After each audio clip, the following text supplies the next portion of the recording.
नमस्कार दोस्तों। तो आज हम बात करेंगे 11 जुलाई से 20 जुलाई तक के अति महत्वपूर्ण परीक्षा उपयोगी करंट अफेयर्स के बारे में। तो दोस्तों वीडियो को अंत तक जरूर देखें। तो चलो दोस्तों करते हैं स्टार्ट।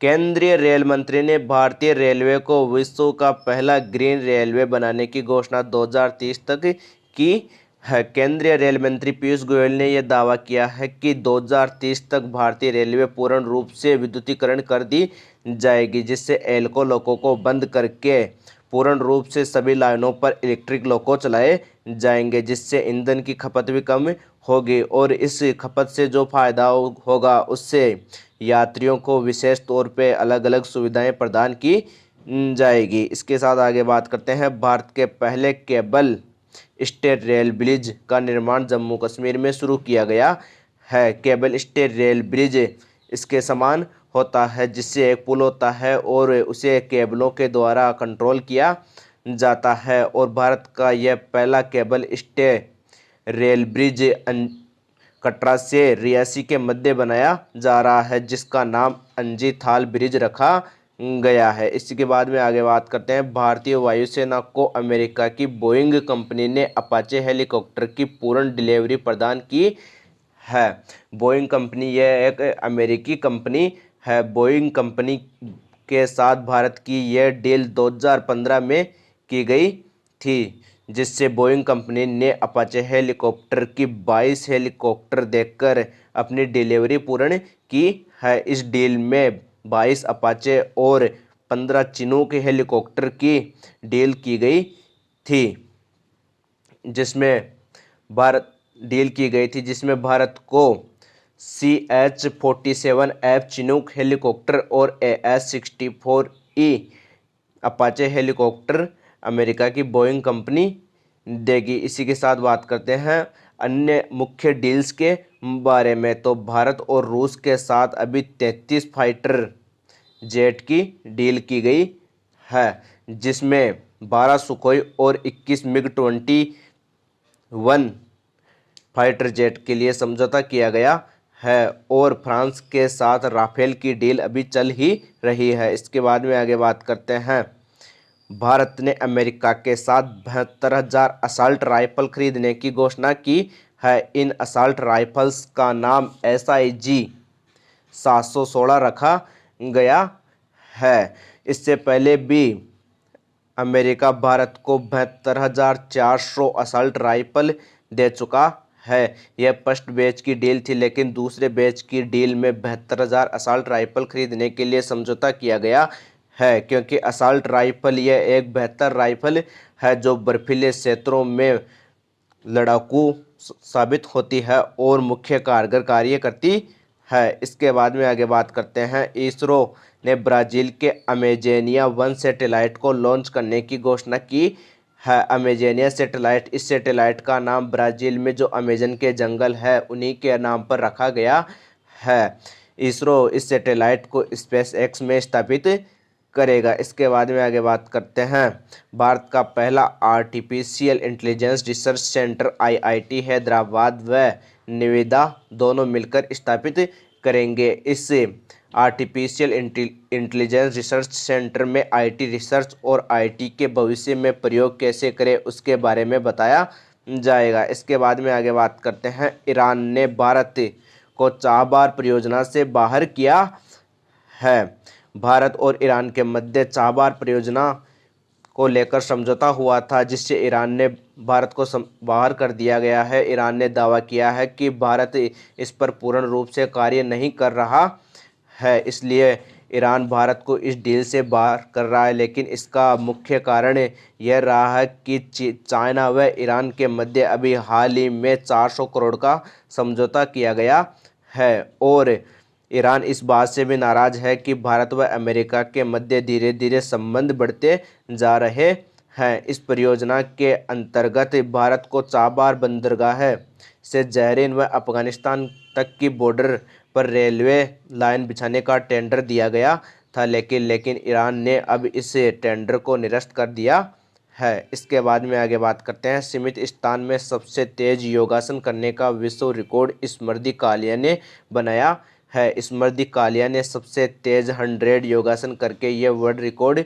बनाया है। स्मृति कालिया ये भारतीय मूल की है और दुबई की निवासी है। इसके बाद में आगे बात करते हैं, कैमरे से दुनिया का सबसे बड़ा वन्य जीव सर्वेक्षण विश्व रिकॉर्ड भारत ने बनाया है। भारत ने कैमरे के माध्यम से सर्वाधिक जीवों की फोटो कैप्चर करके यह वर्ल्ड रिकॉर्ड बनाया है। भारत ने कैमरे से 34.85 मिलियन फोटो खींचे हैं, जिनमें 76,651 फोटो बाघों की खींचकर Guinness book of world record बनाया है। इसके बाद में आगे बात करते हैं, विश्व मौसम विज्ञान संगठन ने अगले 5 वर्ष में औसत वैश्विक तापमान 1.5 डिग्री सेल्सियस बढ़ने का अनुमान लगाया है। विश्व मौसम संगठन विकास संगठन ने यह दावा किया है कि ग्लोबल वार्मिंग के बढ़ते प्रभाव को देखते हुए अगले 5 वर्षों में वैश्विक तापमान 1.5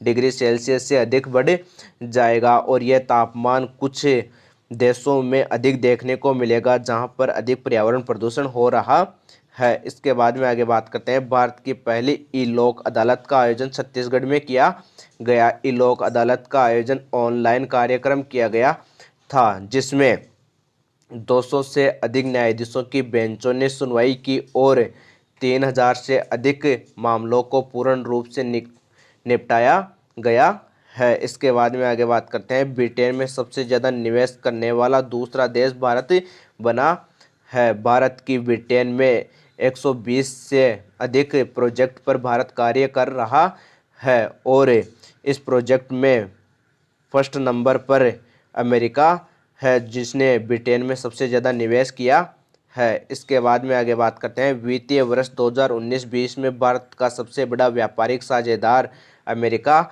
बना है। अमेरिका लगातार दूसरी बार भारत का सबसे बड़ा व्यापारिक साझेदार रहा है। अमेरिका और भारत के मध्य इस वर्ष 88.75 बिलियन डॉलर का व्यापार रहा है। इन 2 वर्षों में लगातार अमेरिका भारत का सबसे बड़ा व्यापारिक साझेदार रहा है। इससे पहले भारत का सबसे बड़ा व्यापारिक साझेदार चाइना था, लेकिन धीरे धीरे बदलते स्वभाव के कारण चीन से व्यापार समझौता घटता गया और अमेरिका के साथ जुड़ता गया, जिससे भारत का सबसे बड़ा अब व्यापारिक साझेदार अमेरिका बन गया है। इसके बाद में आगे बात करते हैं, उत्तराखंड राज्य सरकार ने कचरे से बिजली बनाने की घोषणा की है। उत्तराखंड राज्य सरकार ने कचरे से बिजली बनाने के लिए वेस्ट फॉर एनर्जी पहल शुरू की गई है, जिसके माध्यम से 5 मेगावाट तक की वेस्ट कचरे से बिजली बनाई जा सकेगी। यह एक बेहतरीन पहल है, जिससे कचरे का उपयोग भी किया जा सकेगा और विद्युत का उत्पादन भी किया जा सकेगा। इसके बाद में आगे बात करते हैं, चीन ने आज़ाद पट्टान जल विद्युत परियोजना के लिए पाकिस्तान से समझौता किया है। चाइना और पाकिस्तान के मध्य आज़ाद पट्टन जल विद्युत परियोजना के लिए समझौता हुआ है, जिसमें चीन पीओके यानी कि पाक अधिकृत कश्मीर क्षेत्र में यह परियोजना स्थापित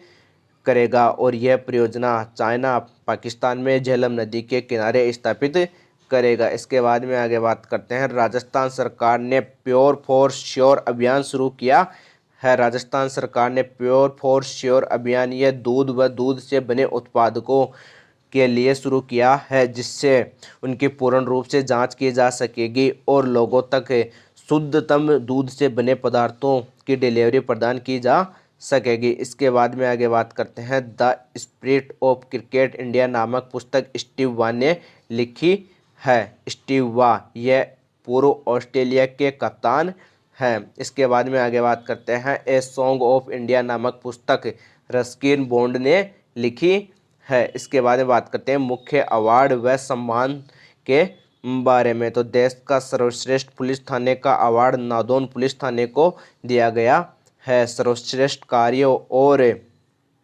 बेहतरीन सेवा के लिए यह अवार्ड नादौन पुलिस थाने को दिया गया है। नादौन यह हिमाचल प्रदेश का पुलिस थाना है, जिसने क्षेत्र में बेहतरीन कार्य किए हैं और क्राइम को कम किया है। इसके लिए इसे बेस्ट थाने का अवार्ड प्रदान किया गया है। इसके बाद में आगे बात करते हैं 2020 का वॉन करमन पुरस्कार के सिवान को दिया गया है।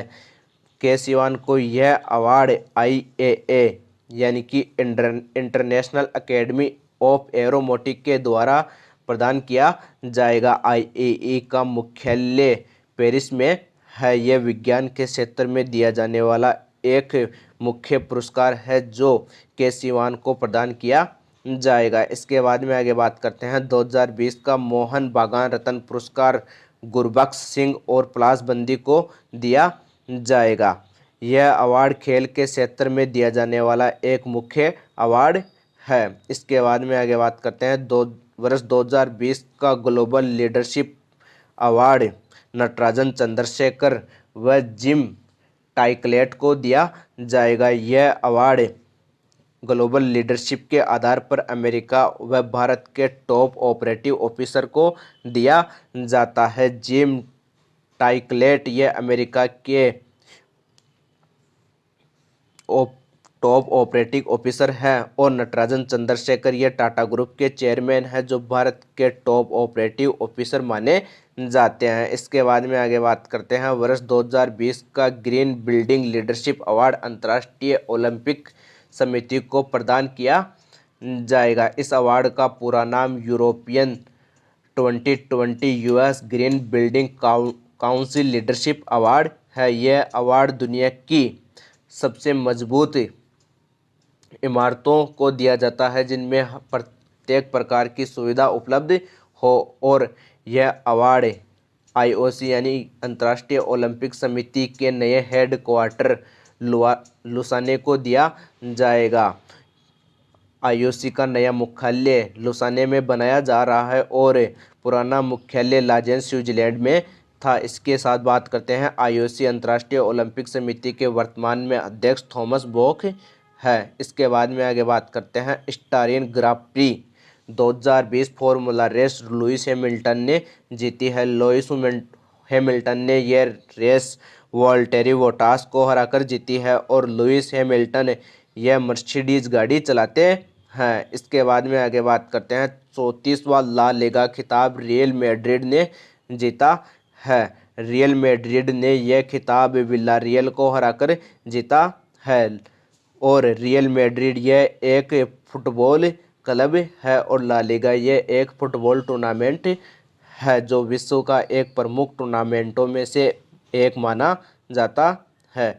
इसके बाद में आगे बात करते हैं मुख्य नियुक्तियों व दिवस के बारे में। तो भारतीय मूल के चंद्रिका प्रसाद संतोखी को सूरीनाम के राष्ट्रपति बनाया गया है।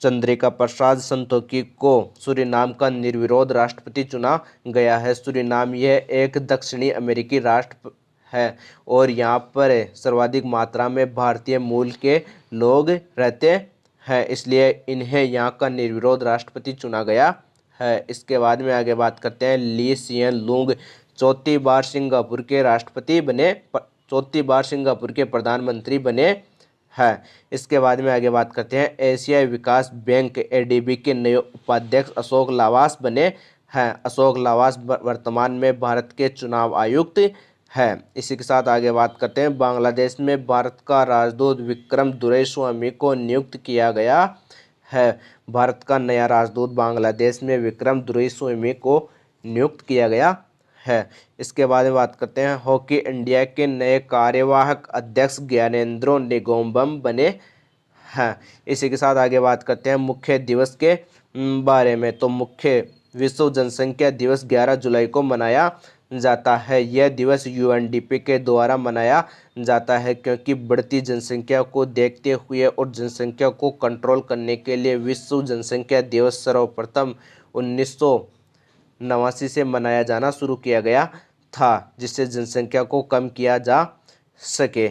इसके बाद में बात करते हैं विश्व युवा कौशल दिवस 15 जुलाई को मनाया जाता है। यह युवाओं को कौशल के प्रति प्रेरित करने के लिए मनाया जाता है, इसलिए इसके लिए भारत में भी अनेक शाखाएं काम कर रही है जैसे MSME। यह एक युवा कौशल के लिए उद्यमिता कौशल को बढ़ावा देने वाली संस्था है और इस वर्ष इस दिवस की theme skills for a resilient youth रखी गई थी, यानी कि युवाओं के लिए एक बेहतर स्किल्स सीखना। और नेल्सन मंडेला अंतर्राष्ट्रीय दिवस 18 जुलाई को मनाया गया। नेल्सन मंडेला ये दक्षिण अफ्रीका के निवासी थे और इन्होंने श्वेत व अश्वेत क्रांति में महत्वपूर्ण योगदान दिया था। इसलिए नेल्सन मंडेला अंतर्राष्ट्रीय दिवस 18 जुलाई को इनके जन्मदिवस के उपलक्ष्य में मनाया जाता है। तो दोस्तों, कैसा लगा आपको वीडियो अच्छा लगा हो तो हमारे चैनल को सब्सक्राइब करें और वीडियो को लाइक करें। और वीडियो की PDF आप वीडियो के डिस्क्रिप्शन बॉक्स में जाकर डाउनलोड कर सकते हैं। Okay friends, thank